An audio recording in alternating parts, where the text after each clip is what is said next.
పంచాంగంలో ఉండేటువంటి ఈ విషయాలకి మన జీవితానికి కూడా చాలా దగ్గర సంబంధం ఉంటుంది. ఆ సంబంధాన్ని తెలియజేసేవే పంచాంగాలు.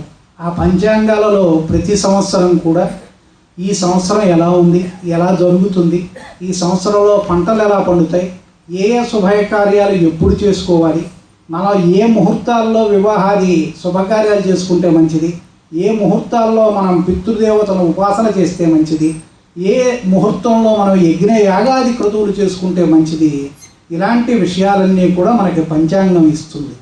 ఇటువంటి పంచాంగాన్ని తెలుసుకోవటం కోసం ప్రతి ఉగాది నాడు మనం ఇలా సమావేశమై ఎవరైనా చెబుతూ ఉంటే, అంటే నాలాంటి వాడు చెబుతూ ఉంటే కొంతమంది ఆ విషయాలను ఆకళింపు చేసుకొని, వారు రైతులు కావచ్చు, పురోహితులు కావచ్చు, యజ్ఞయాగాది కార్యములు చేసేటువంటి కర్తలు కావచ్చు, ఎవరైనా కావచ్చు, అందరికీ ఉపయోగకరమైనటువంటి విషయాలని తెలుసుకొని వాటిని తమ జీవితంతో అన్వయం చేసుకుని ముందుకు సాగటం కోసం పంచాంగ పఠనం మేము చేస్తే పంచాంగ శ్రవణం మీరు చేస్తుంటారు.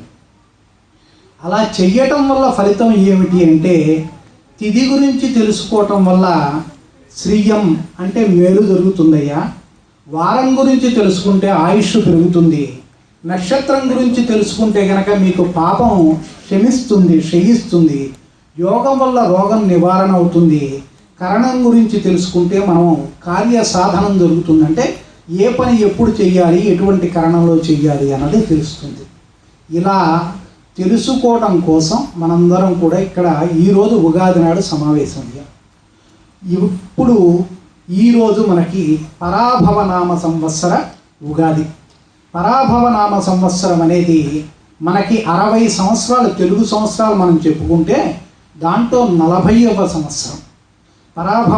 నామ సంవత్సరం కలి మొదలై 5127 సంవత్సరాలు, శాలివాహన శకం ప్రకారం 1948 సంవత్సరాలు. మనం గురువు యొక్క మానం బట్టి, అంటే గురువు యొక్క మానము అంటే బాలహస్పత్య మానము అంటాం. గురువు ప్రతి సంవత్సరం కూడా ఒక్కో రాశిలో ఆయన తిరుగుతూ ఉంటాడు, సంచరిస్తూ ఉంటాడు.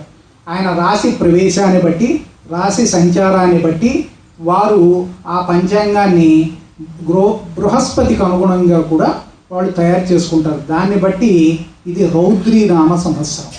పరాభవ నామ సంవత్సరం మన 60 సంవత్సరాల పంచాంగంలో 40వ అయితే రౌద్రీ నామ సంవత్సరం గురు దయాబ్దము అంటాం.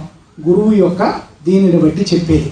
మనం ఈ పంచాంగ శ్రవణంలో మొట్టమొదట తెలుసుకోవాల్సింది ఏమిటంటే, అసలు పరాభవం అంటే ఏమిటండి? చాలామందికి ఏమిటి పేరు ఏమిటి, ఈ సంవత్సరానికి పరాభవం అని పెట్టడం ఏమిటి, పరాభవం వల్ల నిజంగా మనందరికీ పరాభవం జరుగుతుందా, అందరినీ కూడా పరాభవ నామ సంవత్సరం ఏడిపించుకు తింటుందా, లేకపోతే అందరినీ ఓడిచ్చేస్తుందా, అందరూ నాశనం అయిపోతారా, ఏమిటి పరిస్థితి అని మనకు అనుమానం వస్తుంది. ఈ పరాభవ నామ సంవత్సరం గురించి చాలామంది పెద్దలు విఘ్నులు కూడా పరాభవము అనే దాని గురించి చాలా రకాలుగా వివరణ ఇస్తున్నారు ఈ రోజుల్లో. కానీ ప్రాచీన కాలం నుంచి జ్యోతిష గ్రంథాలను అనుసరించి చూస్తే బృహత్సంహిత వరాహమిహిరుడు మనకి ఒక 1600 సంవత్సరాల క్రితం రాసినటువంటి బృహత్సంహితలో ఆయన ఈ సంవత్సరాల గురించి, వాటి యొక్క ఫలితాల గురించి తెలియజేశారు.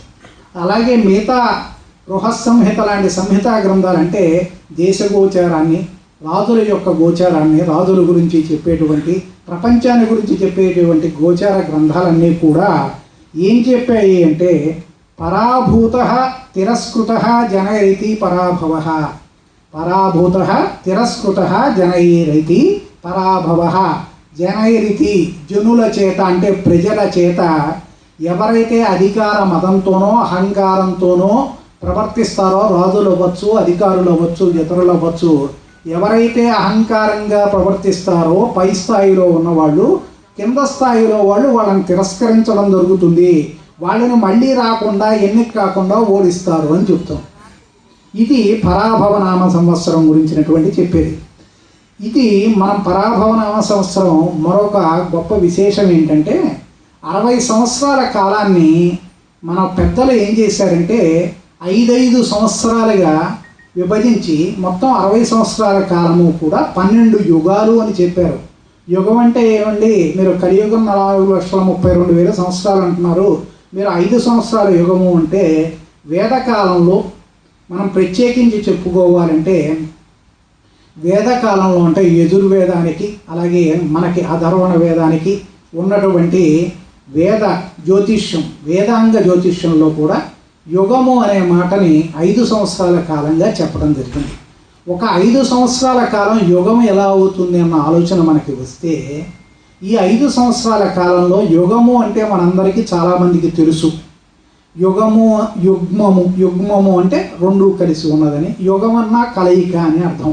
యుగ శబ్దం ఎక్కడొచ్చిన ఆ యుగ శబ్దం ఏమవుతుందంటే ప్రతి 5 సంవత్సరాలకు ఒకసారి కూడా మనకి సూర్యుడి మేష ప్రవేశము అలాగే చంద్రుడి బట్టి వచ్చేటువంటి ఉగాది కూడా రెండు కూడా ఒకేసారి రావటం జరుగుతుంది. అంటే ఒకసారి అలా ఒకసారి ఇలా, ఒక సంవత్సరం ముందో ఒక సంవత్సరం తర్వాత 5 సంవత్సరాల కాలంలో ఎప్పుడో ఒకప్పుడు అలా కలిసి రావటం జరుగుతుంది.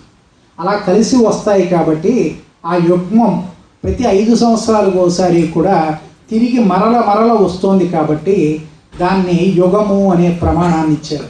అలా 5 సంవత్సరాల యుగ ప్రమాణంలో చూసుకుంటే ఇప్పుడు పరాభవనామ సంవత్సరం మనకి 8వ యుగంలో ఉంది, చివరిది పరాభవనామ సంవత్సరం. మరి పరాభవనామ సంవత్సరం చివరిదైతే మరి ఆ యుగానికి ఏం పేరు పెట్టారండి అన్నారు. 12 యుగాలకి 12 పేర్లు ఉన్నాయి. ఇప్పుడు పరాభవనామ సంవత్సరం ఉన్నటువంటి యుగం పేరు విశ్వేదేవ యుగము అన్నారు. విశ్వేదేవ యుగంలో మనకి ఉన్నది ఏమిటి అంటే శోభకృత్, శుభకృత్, క్రోధి, విశ్వావసు, పరాభవ ఈ 5 సంవత్సరాలు వచ్చినాయి.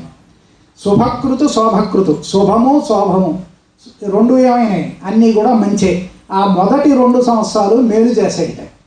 క్రోధినామ సంవత్సరం చాలా ఏడిపించు తింటుంది అన్నారు, మధ్యలో ఉన్న క్రోధినామ సంవత్సరం. చివర ఉన్నటువంటి విశ్వావసు, పరాభవ నామ సంవత్సరాలు రెండు కూడా అటు సుఖంగానూ ఉండనివ్వు, ఇటు కష్టమో పెట్టవుట. కష్టము ఉండవుట, సుఖము ఉండదట. మన తీసుకెళ్ళి మధ్యలో వదిలేస్తుందిట. సుఖపడినవదు, కష్టపడినవదు, రెండు చేయనివ్వదు. ఇది పెద్దలు చెప్పినటువంటి మాట. అలానే మనకి పరాభవలో మనకి అగ్ని ప్రమాదాలు ఉండొచ్చని, ఆయుధాల వల్ల ప్రమాదాలు ఉండొచ్చు అని, అనారోగ్య భయాలు ఉండొచ్చని కూడా చెప్పారు. గోబ్రాహ్మణులకి స్త్రీలకి కూడా ఈ సంవత్సరం ఇబ్బందులు ఉండొచ్చని చెప్పారు. మనకి ఈ పరాభవనామ సంవత్సరానికి మనం గమనిస్తే కనుక రౌద్రీనామ సంవత్సరాన్ని బాలహస్పత్యంలో చెప్పుకుంటే దాని ప్రకారం ఎలా ఉంటుందని ఆలోచించామనుకోండి. రౌద్రీనామ సంవత్సరం ప్రకారం మనం చూస్తే చోరులు, అడవి జంతువుల వల్ల భయము అన్నారు.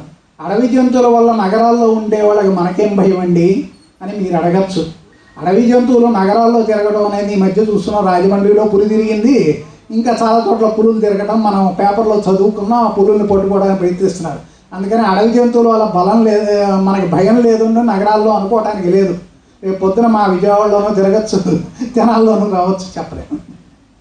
అందుకని అడవి జంతువుల వల్ల కానీ, చోరులు అంటే దొంగతనాల వల్ల కానీ భయం ఉండొచ్చు. మధ్యమ వర్షం పడుతుందన్నారు రౌద్రీనామ సంవత్సరానికి. ధరలు పెరుగుతాయని చెప్పారు. అగ్ని శస్త్రాల వల్ల బాధలు ఉంటాయన్నారు.